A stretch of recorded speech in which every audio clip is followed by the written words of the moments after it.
لله رب العالمين والصلاة والسلام على سيد الأنبياء والمرسلين أما بعد أعوذ بالله من الشيطان الرجيم بسم الله الرحمن الرحيم وما أرسلناك إلا رحمة للعالمين صدق الله العظيم۔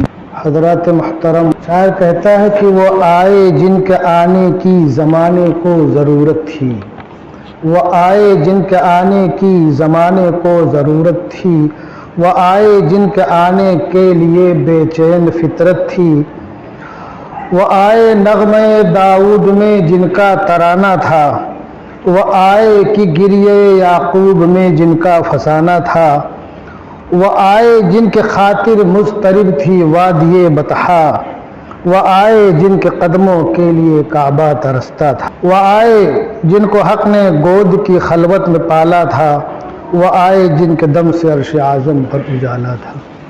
نبی آخر الزماں صلی اللہ علیہ وسلم تو دنیا میں تشریف لائے تو حالات بہت ہی دیگرگوں تھے، ناانصافی، ظلم و زیادتی اپنے عروج پر تھی، طبقاتی نظام بھی اپنے عروج پر تھا، لیکن جناب محمد رسول اللہ صلی اللہ علیہ وسلم نے ان تمام چیزوں کا خاتمہ کیا، اور جو سب سے اہم چیز ہے طبقاتی نظام۔ طبقاتی نظام کیا ہے؟ یہ لوگوں کو ظلم کرنے کا ایک ہتھیار ہے، ایک آلہ ہے۔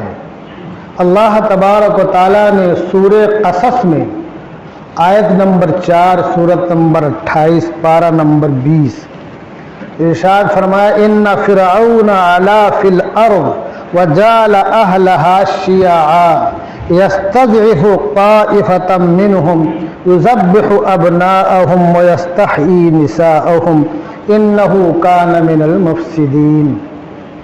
فرعون نے یہی کیا کہ فرعون نے سرکشی اپنائی اور لوگوں کو خانوں میں بانٹ دیا، لوگوں کو خانوں میں بانٹ دیا، اور خانوں میں بانٹنے کے بعد ظلم و زیادتی کی انتہا۔ یستضعف طائفۃ منہم، لوگوں کو کمزور سمجھتا، ان سے بیگار لیتا، یذبح ابناءہم، ان کے بیٹوں کو قتل کروا دیتا، ویستحیی نساءہم، اور ان کی عورتوں کو، لڑکیوں کو چھوڑ دیتا۔ انہ کان من المفسدین، وہ فساد برپا کرنے والوں میں سے تھا۔ تو فرعون نے اسی طبقاتی نظام کا سہارا لیا، اپنے اور پرائے میں لوگوں کو بانٹا، اونچ نیچ میں لوگوں کو بانٹا، اور بانٹ کر کے ظلم و زیادتی کا ایک لمبا سلسلہ قائم کیا۔ ایک رائٹر ہیں، فرنج رائٹر ہیں، سائیکولوجسٹ ہیں، ان کا نام ہے فرانس فینن۔ ان کی تھیوری کیا ہے؟ ظلم کی نفسیات یہ ہوتی ہے کہ لوگوں کو وہ بانٹ دیتے ہیں، تقسیم کر دیتے ہیں، یہ اپنا ہے، یہ پرایا ہے، یہ اپنے خطے کا، یہ دوسرے خطے کا ہے۔ اس کو انہوں نے کیا کہا؟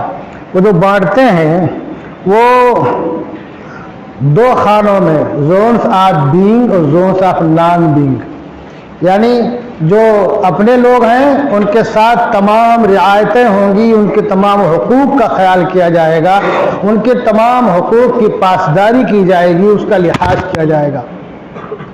اور جو دوسرے زون والے ہیں ان کے ساتھ رعایتیں نہیں ہوں گی، ان کے حقوق کا خیال نہیں کیا جائے گا۔ اس وقت بھی عالمی اعتبار سے یہی چیزیں رائج ہیں۔ اگر مغرب کا کوئی شخص کسی کو تکلیف پہنچ جائے تو پورا مغرب تلملا اٹھتا ہے، اس کے دفاع میں آتا ہے، اس کا انتقام لینے کے لیے آگے بڑھتا ہے، اور جو دوسرے لوگ ہیں ان کے ساتھ کچھ بھی ہوتا رہے، دوسرے خطے والے ہیں، دوسرے لوگ ہیں، کتنی بھی زیادتیاں ہوتی رہے، کوئی اس پہ آواز تک نہیں اٹھاتا، بولتا تک بھی نہیں ہے۔ پورا بر اعظم تباہ ہو جائے، کسی کو کچھ لینا دینا نہیں ہے۔ یہ کیا؟ یہ جو تفریق ہے طبقاتی اعتبار سے، یہ اس کی دین ہے، اور اسی تفریق کی وجہ سے یہ دنیا میں جو تباہی مچی ہوئی ہے اس کی ایک بہت بڑی وجہ یہ تفریق ہے، جو اونچ نیچ ہے، علاقائیت ہے، عصبیت ہے۔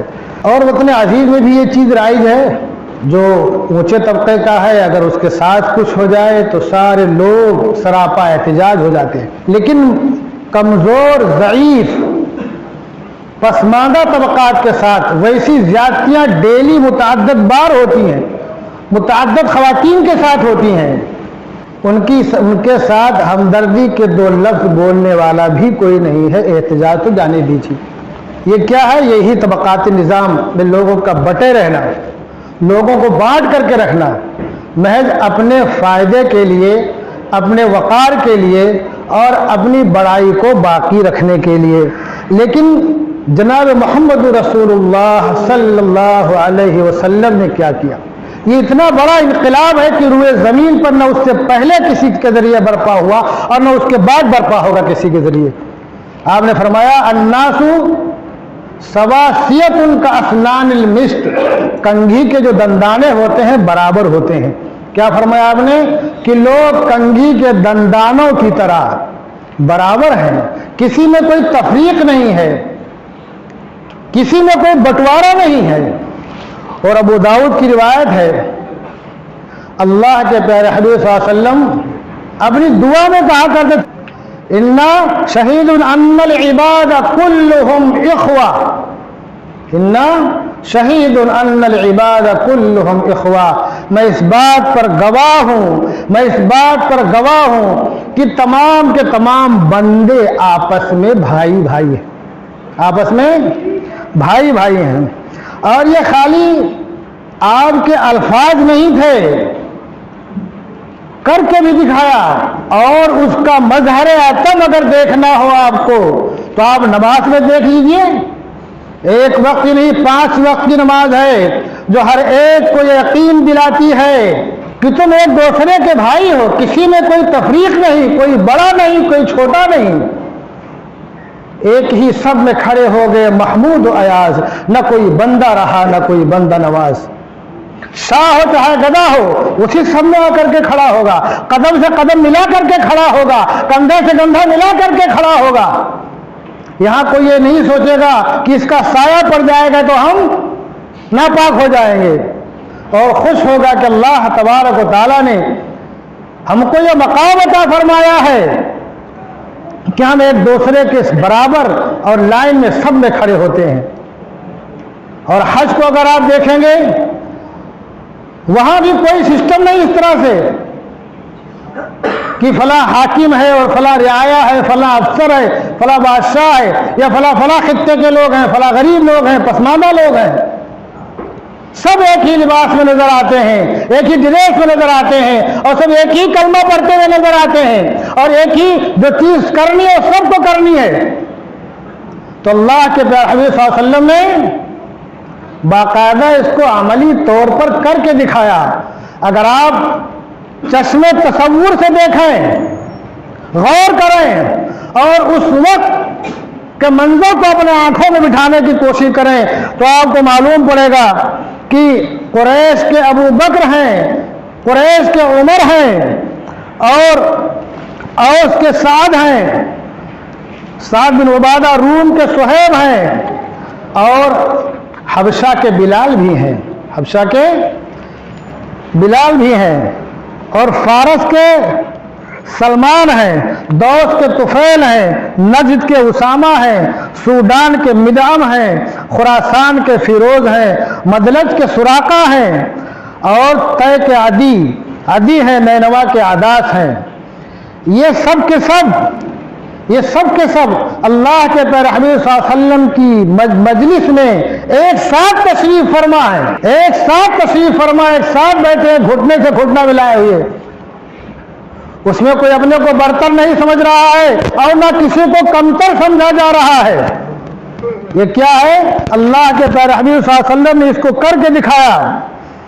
اور اگر آپ غور کریں گے تو ایک سردار ہیں جو یہودیوں کے بڑے عالم تھے اور ان کے والد گرامی بھی بڑے عالم تھے، اسلام لے آئے۔ کون؟ یہ عبداللہ بن سلام رضی اللہ تعالیٰ عنہ۔ ان کے بارے میں یہودی بولتے تھے خیرنا وابن خیرنا، یہ ہم میں سب سے بہتر ہیں اور سب سے بہتر کی اولاد ہیں، ان کے لڑکے ہیں، ان کا مقام مرتبہ کتنا بلند تھا۔ عثمان بن طلحہ جو کعبہ کے قلیب بردار ہیں، اور جندل کے بادشاہ، عمان کے حکمراں اور ہرقل کے دربار میں نمائندگی کرنے والے بھی ایک ہی سب میں بیٹھے ہیں، اسی مجلس میں بیٹھے ہیں۔ کوئی پروٹوکول نہیں، کوئی کسی کا اعزاز اور اکرام الگ سے نہیں، کسی کے لیے ہڈو بچوں کی صدا نہیں۔ یہ دنیا کی انسانی تاریخ میں پہلی بار ایسا روئے زمین پر ایسا ہوا کہ سورج نے اور لوگوں نے نظارہ دیکھا کہ ایک ہی محفل میں تمام لوگ تشریف فرما ہے۔ یہ ہے اتحاد کی دعوت، یگانگت کی دعوت، انسانوں کے ایک سب میں کھڑا کرنے کی دعوت۔ اللہ کے حبیب صلی اللہ علیہ وسلم نے اللہ کی وحدانیت کی دعوت دی، اللہ کی توحید کی طرف لوگوں کو بلایا کہ اللہ ایک ہے۔ اس وحدانیت سے انسانی وحدت کا بھی آپ نے لوگوں کو راز سمجھایا۔ یہ کہاں ملے گا؟ یہ محض محمد رسول اللہ صلی اللہ علیہ وسلم کے دربار میں ملے گا۔ ہو لاکھوں سلام اس آقا پر، دل لاکھوں جس نے جوڑ دیے، ہو لاکھوں سلام اس آقا پر، دل لاکھوں جس نے جوڑ دیے، دنیا کو دیا پیغام سکون، انسانوں کے رخ موڑ دیے۔ اس محسن اعظم نے الیاس کیا کیا نہ دیا ہے عالم کو، دستور دیا منشور دیا، کئی راہیں دی کئی موڑ دیے۔